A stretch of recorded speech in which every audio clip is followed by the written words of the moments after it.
London के एक ज़ेर ज़मीन ट्यूब स्टेशन में वो तमाशा देखना मेरे लिए एक खुशगवार तजुर्बा था। नए मुसाफिरों को अपनी आगोश में समेट कर ट्यूब तेजी से आगे बढ़कर सुरंग की गोलाइयों में माधूम होती चलेगी। मैं ट्रेन के नज़ारे से फारिग हुआ तो मैदान साफ हो चुका था।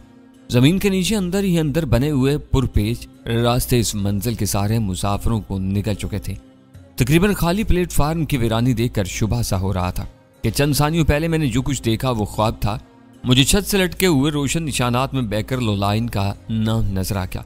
नाम के नीचे बना हुआ तीर संगीत दीवार में बने हुए एक तंग रास्ते की तरफ इशारा कर रहा था। मैं इसी तरफ चल दिया। इस दौरान में दीवार में बने हुए सुराखों या तंग महराबी दरवाजों ने नए मुसाफिर उगलने शुरू कर दिए थे, जिन्हें अगली ट्यूब के पेट में समा जाना था। वो दरवाजा बहुत मोटी दीवार और दरमियानी तामीरात में आर पार मिला हुआ था। सारी सुरंगें सिंगल ट्रैक थी, इसलिए दूसरे मुतवाजी प्लेटफार्म पर मुखालिफ समत में जाने वाली सेंट्रल लाइन की ट्रेन रुकती थी। इसका अंदाजा दोनों तरफ लिखे हुए स्टेशनों के नाम से होता था। बेकरलो लाइन का अगला रोशन इशारा नीचे जाने वाले जीनों की तरफ रहनुमाई कर रहा था। पहली लैंडिंग से घूमकर जमीन की मजीद गहराई में उतरते हुए मुझे सीढ़ियों के इख्तिताम पर वाक़े दीवार पर दोनों समतों में जाने वाली बेकरलो लाइन की ट्रेनों के स्टेशन तरतीबवार लिखे हुए नजर आए और मैं इस समत में हो लिया जिधर चेरिंग क्रॉस का नाम सबसे ऊपर नुमाया था। मैं इस वक्त जमीन से कई सौ फुट नीचे था। स्टेशन की पहली मंजिल से सतह जमीन तक आमदोरफ्त के लिए इस्तेमाल होने वाले देव हैकल मशीनें जीने मुझसे बहुत ऊपर थे। मैं पुरस्कून अंदाज में मतलूबा प्लेटफार्म पर पहुंचा तो छत से लटकी हुई घड़ी 6:15 बजा रही थी। इसका मतलब था कि मेरे पास सलीम अकबर खान के पास पहुंचने के लिए काफी वक्त था। प्लेटफार्म से नीचे चमकती हुई बरकी पटड़ियों के उस पार सुरंग की दूसरी दीवार पर मुख्तलिफ मसनूआत, थिएटर, फिल्मों और किताबों के जहाजी इश्तिहार आवेजान थे। सुरंगों की तंग और मखसूस साख्त की वजह से वो इश्तिहार दीवारों से यूं चिपके हुए थे कि इन्हीं का एक हिस्सा मालूम हो रहे थे। बेकरलो लाइन की ट्यूब में मुझे जिस डिब्बे में घुसने का मौका मिला, इसमें सेहतमंद स्याह फाम लड़के लड़कियों की कसरत थी। वो सफेद फामों के बरक्स ऊंची आवाजों में हंस बोल रहे थे और आपस में फहाश मजाक भी करते जा रहे थे। इनके रवैये से शुरीदा सरीन नुमाया थी। साफ मालूम हो रहा था कि वो बेरहमी से दूसरों को नजरअंदाज कर रहे हैं या फिर बुलंद आहंग लबो लहजा इख्तियार करके सबको अपनी मौजूदगी का पुख्ता एहसास दिलाने की कोशिशों में मसरूफ हैं। रंग, समाजी मर्तबे या मुआशी नासूदगी में से कोई भी बात इन लड़के लड़कियों के एहसास महरूमी का सबब हो सकती थी। वो वाज़े तौर पर अपने सफ़ेद फाम हम वतनों से यकसर मुख्तलिफ थे। ट्यूब ने कलील से मुद्दत में मुझे चेरिंग क्रॉस स्टेशन पर उतार दिया। वहां भी मुसाफिरों की बड़ी तादाद उतरी।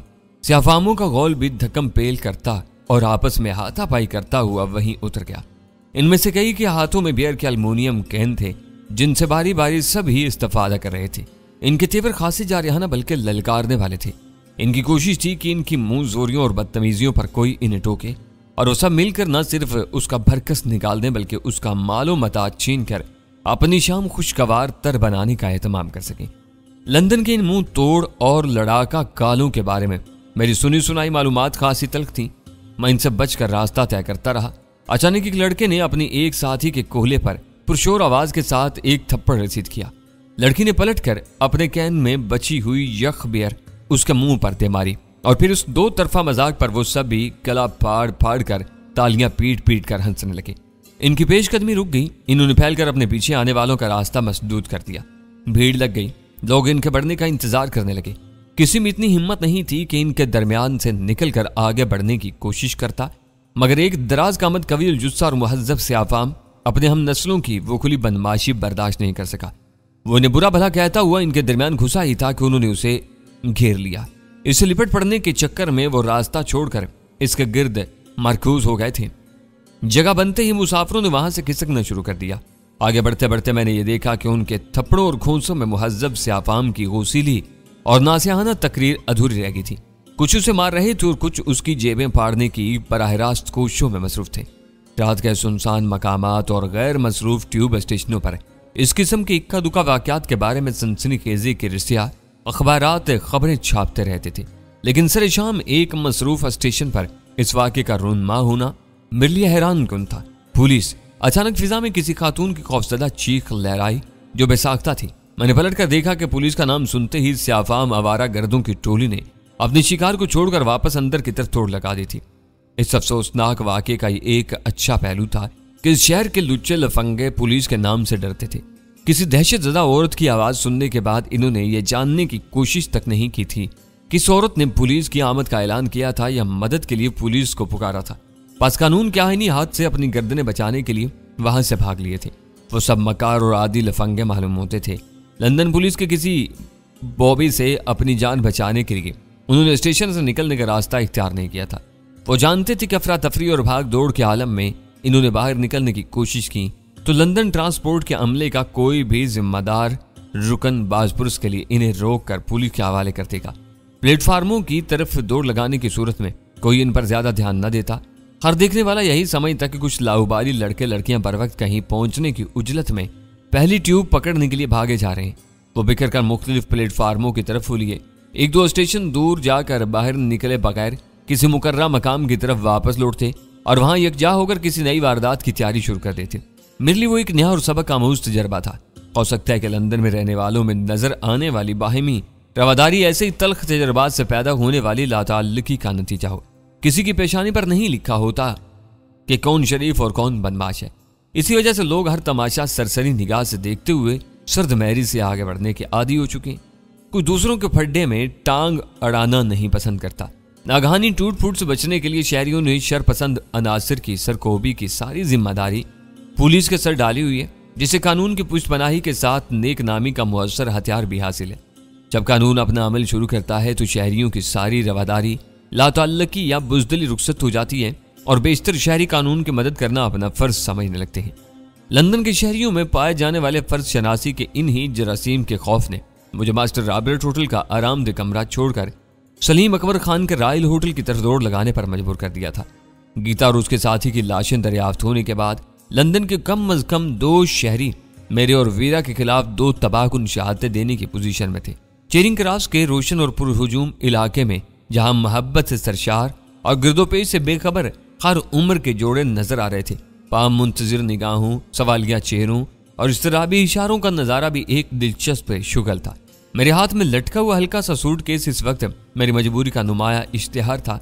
देखने वालों को दूर ही से अंदाजा हो सकता था कि जो शख्स खुद अपना बोझ उठाए सर छुपाने की किसी ठिकाने की तलाश में सरगर्दा हो, उसे फौरी तौर पर किसी तरगीब का निशाना नहीं बनाया जा सकता।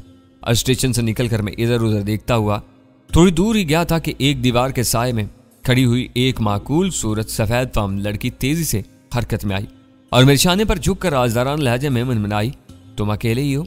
बिजनेस का इरादा है? किताबों में लिखे हुए कानून की पाबंदियों की वजह से वहां मुश्तबा मुसरूफियात के इब्तदाई तौर पर ऐसी ही मोहताज जुबान इस्तेमाल की जाती है। मैंने रुक कर लम्हा भर के लिए उसकी तरफ देखा। उसकी आंखों में मौजूद शिकारी जैसी तेज चमक ने वाज़ेह कर दिया कि उसका ताल्लुक इसी मिस सैंडी के कबीले से है जिसने मास्टर रॉबर्ट होटल के कमरा नंबर 7 में रखी हुई बाइबल के सादा वर्क के जरिए अपना पैगाम आम करने की कोशिश की थी। नो बिजनेस, मैंने सिनफिल लतीफ का ख्याल करते हुए हल्की सी मुस्कुराहट के साथ कहा। फिलहाल मैं कमरे की तलाश में रॉयल होटल तक पहुंचना चाह रहा हूँ, इसके बाद कुछ सोचूंगा। मेरे पास ट्यूडर होटल में प्राइवेट कमरा है। उसने मेरे शाने से शाना मिलाकर चलते हुए कहा, 25 पाउंड यौमिया किराया है, आज रात के 50 होंगे। सो मैं तुम्हारे लिए कमरा छोड़ दूंगी। बहुत उम्दा होटल है, तुम्हारी तबीयत खुश हो जाएगी। ये बहुत मुनासिब डील है। मैंने उस मरतबा जरा गौर से उसकी तरफ देखा। वो 30 के लगभग दिलकश खदोखाल वाली औरत थी, मगर हल्के से मेकअप की तह में झांकती हुई अपनी जिल्द की रंगत की वजह से वो मुझे मदकूक सी नजर आई। उसकी आंखों के नीचे गहरे से हल्के पड़े हुए थे जिन्हें आई शेड्स की मदद से छुपाने की कोशिश की गई थी। मौसम खुनक होने के बावजूद उसके जिस्म पर गर्मियों का लिबास था, जिसमें कपड़े के इस्तेमाल में खासी कंजूसी से काम लिया गया था। नीचे गले वाले जालीदार कपड़े के ब्लाउज के नीचे उसने जो कुछ पहना हुआ था वो उसकी जिल्द से हम रंग था। मुख्तसर लिबास में यही कुछ कहा जा सकता था कि उसने अपने लिबास से सतरपोशी से बढ़कर जिस्म नुमाई का काम लिया था और इसमें नाकाम नहीं रही थी। मिस, तुम्हारी पेशकश का शुक्रिया, मुझे रॉयल होटल ही जाना है। मैंने कहा, चलो तो वहीं पहुंचा देती हूँ, 5 पाउंड दे देना। उसने बेपरवाही से जवाब दिया। वो बहुत खुले दिल से तो नहीं और सही और नहीं और सही की कायल मालूम होती थी। अफराद ज़र और मालियाती दबाव की वजह से पाउंड भी धीरे धीरे अपनी वक़्त खो रहा था। 1 पाउंड की मालियत नोट से वजनी सुनहरे सिक्के के रूप में ढल चुकी थी, मगर फिर भी इस वक्त तक पाउंड ही होता था और फिर 5 पाउंड की रकम तो काफ़ी थी। मैंने अजराह मजाक कहा, जरा से काम के इतने पैसे, 5 पाउंड में तुम्हें मेरा सूटकेस भी लेकर चलना होगा। उसने जुबान से कुछ कहे बगैर फौरन मेरे हाथ से सूटकेस तकरीबन छीन लिया और मुझ पर अपना यह फलसफा वाज़े कर दिया कि वो सब कुछ कर सकती थी, लेकिन हाथ आते हुए पाउंड नहीं छोड़ सकती थी। चंद लम्हों के लिए मेरे अंदर सोया हुआ वो खुद गर्ज एजा प्रस्त मुतकब्बिर और खुद परवर इंसान जाग उठा, जो दूसरों की तहकीर और तजलील करके खुश होता है। चंद बरसों बाद हम अंग्रेज की 100 साला गुलामी से अपनी आज़ादी की 50वीं दहलीज में दाखिल होने वाले थे। इन्होंने ताकत के बल पर हमारे पुरखों की हड्डियों और बुजुर्गों की मेहनत पर राज किया और इस रोज इसी अंग्रेज की एक आबरू बाख्ता बेटी किसी जर खरीद बांदी की तरह मेरा सूटकेस उठाकर मेरे साथ साथ चल रही थी। इसकी कीमत सिर्फ 5 पाउंड थी। 50 पाउंड इस पूरे वजूद की कीमत थी। हरमसराओं, कनीजों और बाजार मिस्र के नीलामों का मजाक उड़ाने वालों के शहर का चेरिंग क्रास खुद रजाकाराना बर्दा फरोशी का एक मरकज बना हुआ था, जहां शाम के धुंधलकों में रातों के सौदे हो रहे थे। और इस वक्त मैं खुद भी इस बाजार का एक गैर अहम और छोटा सा खरीदार था। जिस्म पाबंद होते हैं मगर जहन और ख्यालात हर कैद से आजाद होते हैं। इस लड़की का मुझसे यूं आ टकराना एक बहुत मामूली सा वाक़या था, लेकिन इस इबरत असर तमाशे ने पल भर में मेरी ज़हनी रूह को कहीं से कहीं पहुंचा दिया। मेरे लिए वो ख्यालात और बर्तरी का आर्जी एहसास आसूदगी, सरूर बल्कि ज़हनी लज्जत का सबब बन गया। मेरी वो कैफियत बस जरा सी देर रही, फिर मेरा दिल मुझे मुलामत करने लगा। दियारे गैर में मैं अपना जरा सा बोझ भी खुद नहीं उठा सकता था। मेरे सूटकेस का वजन ही कितना था। मैं अपने कसरती वजूद के साथ खाली हाथ झल्लाते हुए चल रहा था और वो नर्म और नाजुक सी औरत है सूटकेस संभाले हुए थी। मैंने उससे ज्यादा फुर्ती से उसके हाथ से अपना सूटकेस वापस छीन लिया। गुलाम कौमें अपना सारा बोझ अपने रखवालों पर डालकर गफलत की नींद सो जाती हैं। आजाद शहरी अपना हर बोझ फख्र के साथ खुद उठाते हैं। ख्यालात की पहली रूह की तरदीद में मेरे जहन में एक नई लहर उभरी, जिसने मेरा सीना कदरे फुलाक दिया। स्कॉटलैंड यार्ड और MI की जगह अब स्पेशल टास्क फोर्स अपनी सरजमीन की तमाम सरहदों की निगरानी कर रही थी और दुश्मनों को चुन चुन कर उनकी गर्दनें नाप रही थी। आज़ादी के बाद अपने जोर बाजू पर इन्हिसार की राह पर हमारा सफर सुस्त लेकिन दुरुस्त समत में था और मेरा रास्ता भी वही था। तुम अजीब आदमी हो, मेरी साथी ताज्जुब से कह रही थी। सूटकेस वापस क्यों ले लिया? मैं मजाक कर रहा था। मर्द साथ हो तो औरत खाली हाथ ही अच्छी लगती है। एशियाई हो, उसने फैसला सादर किया। फिर पूछा क्या पाकिस्तान से आए हो? मैं चौंक पड़ा, मगर मैंने उसके सवाल का जवाब टाल कर सुकून से पूछा, तुम्हें यह शुबा क्यों हुआ? किसी की शहरियत उसके चेहरे पर तो लिखी नहीं होती। वो धीरे से हंस पड़ी। लिपस्टिक लगे हुए होंठों के पीछे उसके मोती जैसे दांतों की कितार नुमाया होगी। औरतों के लिए पाकिस्तानी मर्द नदीदे होने के बावजूद नर्म खू और तुम्हारी तरह शाइस्ता साबित होते हैं। शायद इसकी वजह यह हुई कि वो 4 बीवियों के साथ गुजारा करने के आदी होती हैं। उसकी दूसरी बात शुरू होने से पहले मैंने अपनी बात उचक ली। तुमसे ये किसने कह दिया कि हर पाकिस्तानी की 4 बीवियां होती हैं? मैंने यही सुना है, वो बेपरवाही से बोली। कोई गुर्बत, बीमारी या किसी और मजबूरी की वजह से 2-3 पर गुजारा करता हो तो दूसरी बात है। खुदा का खौफ करो बेबी, मैंने उसे घूर कर कहा। बीवी के रूप में एक जुबान दराज और लड़ाका औरत भी अल्लाह के अजाब से कम नहीं होती। 4 की हिम्मत कौन कर सकता है? वो सिर्फ एक मजहबी रायत है जो अदल इंसाफ की कड़ी शराइत के साथ मर्दों को हासिल है। एक वक्त में 1 से ज्यादा बीवियां रखने वालों की तादाद मुल्क भर में आटे में नमक से ज्यादा नहीं होगी। हो सकता है कि ऐसा ही हो, मुझे इससे क्या लेना? मैं कौन सी तुमसे शादी की उम्मीदवार हूँ? तुम तो रात भर की दोस्ती पर भी आमादा नहीं हो। उसकी बेपरवाही बदस्तूर कायम रही। मैंने तुम्हारी एक गलत फहमी का अजाला कर दिया। अब वो दूसरी बात भी बता डालो जो मेरी दखल अंदाजी की वजह से अधूरी रह गई थी। मैंने उसे याद दिलाया। पता नहीं मैं क्या कह रही थी। वो सोचते हुए बोली। उसकी आवाज में कोई मक्कारी नहीं थी। तुम्हें यह शुबा क्यों हुआ कि मैं पाकिस्तान से आया हूँ? मैंने उसे याद दिलाया। हाँ, वो चौंक कर बोली। अगर तुम पाकिस्तानी ही हो तो बुरा ना मानना। तुम्हारे सूटकेस के नाकाफी वजन की वजह से मुझे ये ख्याल आया था।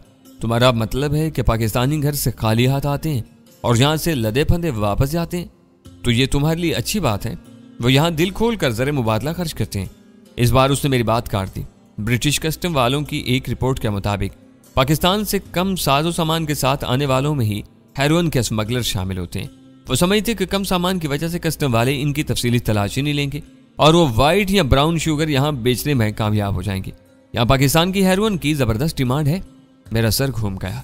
बाजारों में खरीदारी की तलाश में मारी मारी फिरने वाली एक आवारा सिफ्त है लड़की मुझसे टकराई तो वो भी हेरोइन की बैनुल अक़वामी तिजारत पर अथॉरिटी बनने की कोशिश कर रही थी। तो तुम्हारा ख्याल था कि मैं दिखावे के लिए ये हल्का फुल्का सूटकेस लेकर पाकिस्तान से हेरोइन समेत यहाँ वारिद हुआ हूँ? मैंने तलखी से सवाल किया। मेरे अंदाजे का बुरा मत मानो, वो जल्दी से बोली। मैंने तुमसे पहले ही मुआसरत कर ली थी। अगर तुम्हारे पास वाकई कुछ माल है तो तुम मुझ पर पूरा एतमाद कर सकते हो।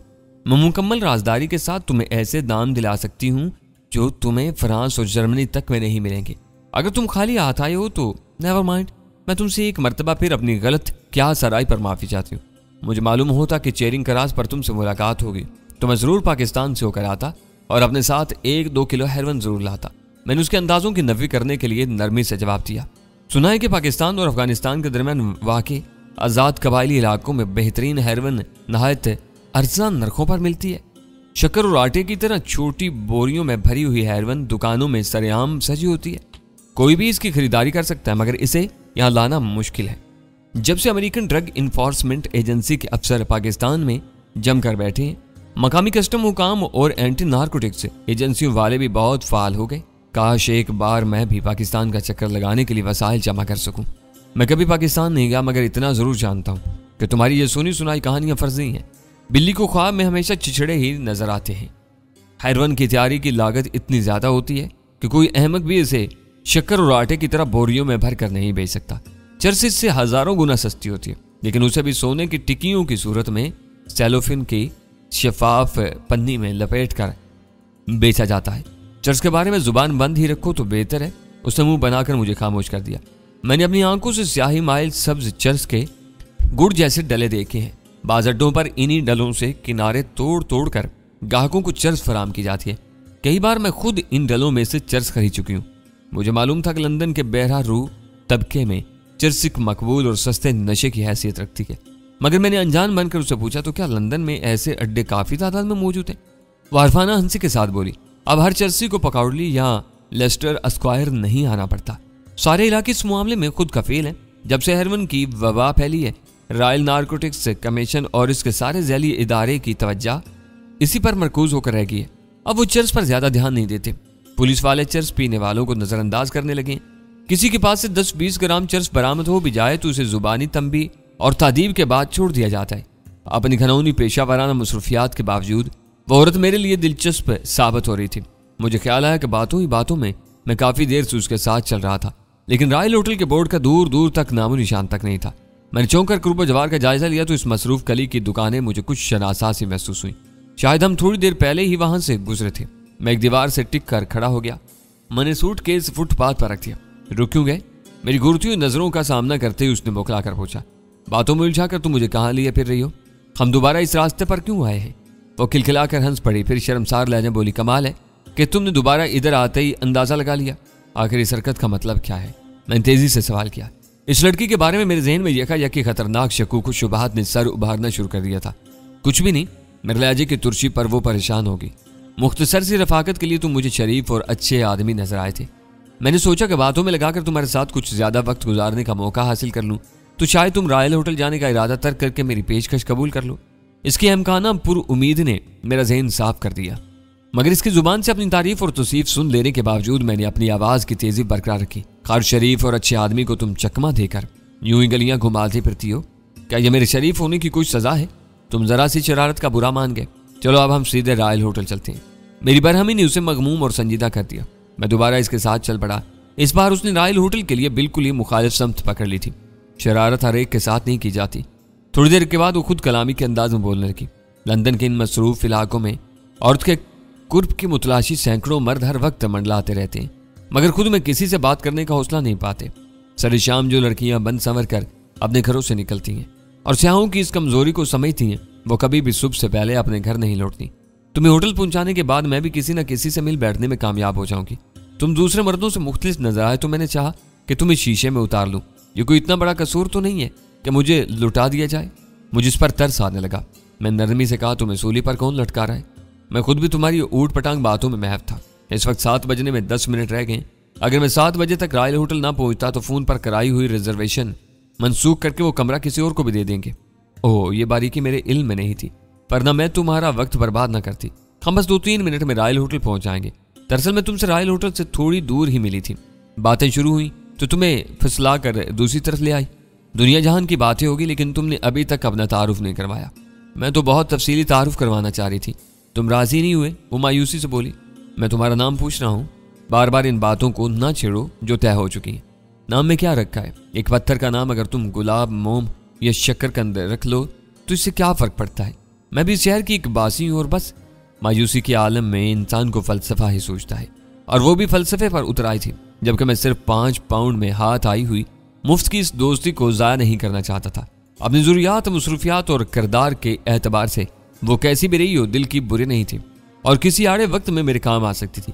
मैंने इसरार किया, लंदन के दूसरे वासियों में तुम्हारी कोई अलग शनाख्त भी तो होगी। तुम मुझे शेरी कह सकते हो, लेकिन नाम जानने का कोई फायदा नहीं होगा। राइल होटल तुम्हें दिखाकर मैं दूर ही से लौट जाऊंगी। लंदन में ऐसा कम ही होता है कि 2 बिछड़े हुए मुलाकाती फिर कभी इत्तेफाकन एक दूसरे से मिल सके। मैं खुद भी इसे सलीम अकबर खान के सामने या रॉयल होटल में ले जाने का इरादा नहीं रखता था, लेकिन इसकी बातों के जवाब में इखलाकन मुझे पूछना ही पड़ गया, दूर से क्यों लौटोगी? मैं तुम्हें अपने कमरे में ले जाकर चाय, कॉफी या स्कॉच पिलाऊंगा, ये तुम्हारा हक है। उसकी वजाहत हैरान कुन बल्कि नाकाबिले यकीन थी। रॉयल होटल की मालका मुझसे जलती है, उसे मालूम है कि मैं ट्यूडर वालों के लिए काम करती हूँ, वो मुझे अंदर ही नहीं घुसने देगी। तो क्या तुम ट्यूडर होटल में कोई मुलाजमत भी करती हो? मैंने हैरत से पूछा। ये मुलाजमत के तकाजे ही तो थे जो मुझे तुम्हारे रूबरू लाए थे। उसके होठों पर तल्ख मुस्कुराहट बिखर गई। क्या यानी तुम्हारा मतलब है कि तुम होटल की गाहक गिरती हो? उसने मेरी तरफ देखते हुए अपने सर को असबात में जुम्बिश थी, जुबान से कुछ नहीं बोली। इस सीजन में तो होटल वैसे भी भर जाते हैं, इन्हें तुमको बिगाड़ने की क्या जरूरत थी? तुम जिस कारोबार में झांको तुम्हें कोई ना कोई माफिया काम करती हुई नजर आएगी। शाहों की दिलचस्पी के इलाकों में ऐसे होटलों की बहुतात है जिनमें 15 से 30 पाउंड योमिया पर मुख्तसर सा कमरा और नाश्ता मिलता है, लेकिन लड़कियों के जरिए होटलों की आमदनी बहुत बढ़ जाती है। ट्यूडर में भी रेट 15 पाउंड है, लेकिन तुमसे मिलने वाले 50 पाउंड में से सिर्फ 10 मेरे हिस्से में आते, 40 वो लोग ले लेते हैं। 15 की जगह 40 पाउंड की आमदनी कौन छोड़ता है? दूर अफ्तादा शहरों की लड़कियां लंदन की चमक दमक के अफसाने सुनकर यहाँ आती हैं तो बहुत सादा लू होती हैं। इन्हें ऐसे होटलों में सर छुपाने का ठिकाना और आमदनी का एक जरिया मिल जाता है। जब वो तजर्बेकार हो जाती हैं तो फिर किसी बेहतर ठिकाने की तरफ परवाज कर जाती हैं। ये बातें परेशान कर देने वाली हैं। तुम अपनी मर्जी और खुशी से जो चाहो करते रहो, लेकिन ये तो जिल्लत की बात है कि तुम दूसरों की तिजोरियां भरने के लिए हर रोज गंदगी के ढेर कुरेदने पर मजबूर हो।